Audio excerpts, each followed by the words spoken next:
नमस्कार, study with Kailash Bhogra के YouTube channel फिर से आपका स्वागत है। आज हम विश्व भूगोल जो कि एनसीईआरटी से संबंधित है, कक्षा 6 से कक्षा 12 जितना भी इन किताबों से कवर होगा वो आपके सामने प्रस्तुत किया जाएगा। तो आज का हमारा पहला टॉपिक है ब्रह्मांड, अध्याय 1।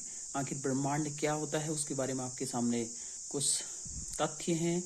सूक्ष्मतम अणु से लेकर महाकाय आकाश गंगाओं तक के सम्मिलित स्वरूप को ब्रह्मांड कहा जाता है।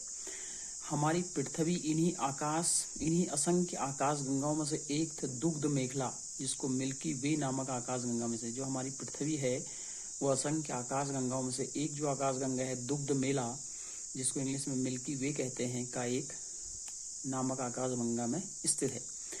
अब देखते हैं कि ब्रह्मांड से संबंधित जो मुख्य अवधारणा है उनमें क्या, किस विद्वान ने क्या कहा है, किस खगोल शास्त्री ने उसके बारे में क्या अपनी बातें रखी हैं। तो क्लासिडियम टॉलमी जो कि मिस्र यूनान के हैं, 140 ईस्वी में उन्होंने कहा कि ब्रह्मांड एक नियमित अध्ययन कर, इन्होंने सर्वप्रथम ब्रह्मांड का एक नियमित अध्ययन कर भूकेंद्रीय अवधारणा का प्रतिपादन किया। किसने सर्वप्रथम भूकेंद्रीय अवधारणा का प्रतिपादन? टॉलमी ने किया। इस अवधारणा के अनुसार पृथ्वी ब्रह्मांड के केंद्र में है तथा सूर्य और अन्य ग्रह उसकी परिक्रमा करते हैं। ब्रह्मांड के संदर्भ में यह अवधारणा लंबे समय तक बनी रही। दूसरे जो विद्वान हैं निकोलस कॉपरनिकस जो कि पोलैंड के हैं, आधुनिक खगोल शास्त्र के जनक इनको माना जाता है। 1543 में इन्होंने अपनी हस्तलिखित पुस्तक में सूर्य केंद्रित अवधारणा के अंतर्गत यह बताया कि ब्रह्मांड के केंद्र में पृथ्वी नहीं अपितु सूर्य है। किसने बताया कि ब्रह्मांड के केंद्र में पृथ्वी नहीं अपितु सूर्य है? तो कॉपरनिकस ने बताया। कॉपरनिकस कहाँ के थे? तो पोलैंड के थे और इन्हें आधुनिक खगोल शास्त्र का जनक कहा जाता है। यद्यपि ब्रह्मांड संबंधी उनकी अवधारणा सौर परिवार तक ही सीमित थी, तथापि इस अवधारणा ने ब्रह्मांड के अध्ययन की दिशा भी बदल दी। इस सिद्धांत के अनुसार दैनिक गति से पृथ्वी अपने अक्ष पर तथा वार्षिक गति में सूर्य के चारों ओर परिक्रमा करती है। कॉपरनिकस से पहले 1000 वर्षों पूर्व भारतीय विद्वान वराहमिहिर ने ये सारी चीजें बता दी थी जो आगे हम पढ़ेंगे। इसके अलावा विलियम हर्शेल हैं जो कि ब्रिटेन के खगोल शास्त्री हैं। 1805 में इन्होंने दूरबीन की सहायता से अंतरिक्ष का अध्ययन कर बताया कि सौरमंडल आकाश गंगा का एक अंश है। किसने बताया कि सौरमंडल आकाश गंगा का एक अंश मात्र है? तो हर्शेल ने बताया।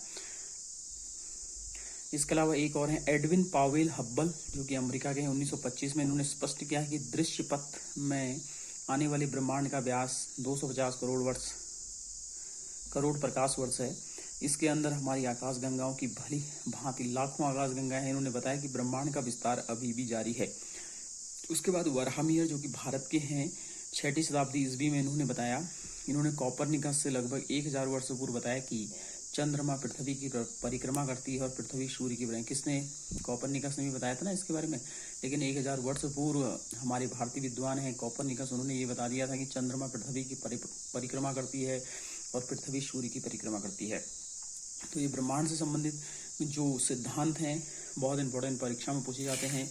जर्मनी गणितज्ञ और खगोल शास्त्री जोहानेस केपलर 1571 से 1630 ने ग्रहों की गति संबंधी नियम का प्रतिपादन बहुत बार पेपर में पूछा जा चुका है। केपलर कहाँ के विद्वान थे? तो जर्मनी के थे। इनका कार्यकाल 1571 से 1630 रहा। कार्यकाल मतलब इनका जन्म 71 से 1630 में। और किसने ग्रहों की गति संबंधी नियम का प्रतिपादन किया? तो केपलर ने किया। केपलर के वैज्ञानिक अनुसंधान ने न्यूटन की सर्वाधिक गुरुत्वाकर्षण के सिद्धांत के आधार पर प्रदान किया। ब्रह्मांड की उत्पत्ति से संबंधित सिद्धांत बहुत बार पूछे जा चुके हैं।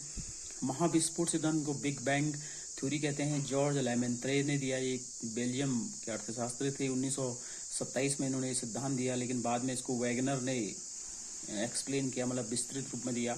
इसको भी आगे पढ़ेंगे। ये प्रश्न आता है महाविस्फोट सिद्धांत किसने दिया? तो बिग बैंग थ्योरी भी कहते हैं इसको, जॉर्ज लेमेंत्रे ने दिया। साम्य अवस्था सिद्धांत थॉमस गोल्ड और हर्मन बाडी ने दिया। इसके अलावा दोलन सिद्धांत डॉक्टर एलन संडेज ने दिया। तो हम सबसे पहले बिग बैंग को पढ़ लेते हैं। ब्रह्मांड की उत्पत्ति के संबंध में यह सर्वाधिक मान्य सिद्धांत है। इसे विस्तारित ब्रह्मांड परिकल्पना भी कहा जाता है। विलियम के खगोल शास्त्री और पादरी जॉर्ज लेमेत्रे ने 1927 में सिद्धांत का प्रतिपादन किया। रॉबर्ट वैगनर ने इस सिद्धांत की 1967 में विस्तृत व्याख्या की। दोनों प्रश्न पूछे जा चुके हैं। जॉर्ज लेमेत्रे के अनुसार ब्रह्मांड लगभग 15 अरब वर्ष पूर्व एक विशालकाय अग्निपिंड था जिसका निर्माण भारी पदार्थों से हुआ। इसमें अचानक महाब्रह्मांडीय विस्फोट या बिग बैंग के कारण पदार्थों का बिखराव हुआ, जिसमें काले व उच्च घनत्व वाले पदार्थों का निर्मित हुए। उनके समूहन से अनेक ब्रह्मांडीय पिंडों का सृजन हुआ। इसके चारों ओर सामान्य पदार्थों का जमाव हुआ जिसके आकार में वृद्धि हुई। इस प्रकार आकाशगंगाओं का निर्माण हुआ। इसके अलावा जो दूसरा सिद्धांत है वो है जॉर्ज हैड्रॉन कोलाइडर तथा बिग बैंग। देखते हैं इन्होंने क्या कहा। ब्रह्मांड के रहस्यों को जानने के लिए European centre for nuclear research सर्न ने 30 मार्च 2010 को जेनेवा में पृथ्वी की सतह से 100 फीट नीचे 27 किमी लंबी सुरंग में जॉर्ज हैड्राइन कोलाइड नामक ऐतिहासिक महाप्रयोग प्रारंभ किया। ये भी बहुत इंपॉर्टेंट है, प्रश्न करंट में पूछा जा सकता है।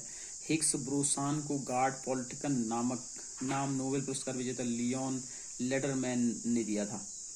ऐसी उदाहरण है कि गॉड पार्टिकल के नाम से जाने जाने वाले कण हिग्स बोरान ने भी ब्रह्मांड के रहस्य छिपे हैं, क्योंकि इससे पदार्थ निर्माण की सबसे आधारभूत इकाई माना जाता है। बहुत सारे विद्वानों ने बिग बैंग के बारे में बताया है। इसके अलावा सर्न के बारे में बता चुका हूँ, जो कि महत्वपूर्ण है। यूरोपीय नाभिक अनुसंधान संगठन कण भौतिकी विश्व की सबसे बड़ी प्रयोगशाला है, जो फ्रांस और स्विट्जरलैंड की सीमा पर जेनेवा में स्थित है। इसकी स्थापना 29 सितंबर 1954 में हुई। सर्न की स्थापना कब हुई? तो 1954 में हुई। सर्न का प्रमुख उद्देश्य क्या है? तो उच्च ऊर्जा भौतिक से संबंधित अनुसंधान करने के लिए विभिन्न प्रकार के कण त्वरकों का विकास करना। विश्व का सबसे बड़ा परमाणु आयोग है। सर्न 2017 में भारत का सहायक सदस्य बना। सर्न का भारत का सहायक सदस्य बना तो 2017 में बना है। ये बहुत सारे सिद्धांत इनसे संबंधित हैं। तो ये जो बिग बैंग थ्योरी थी इसको हमने पढ़ा। इसका दूसरा जो सिद्धांत है इसको हम कल पढ़ेंगे।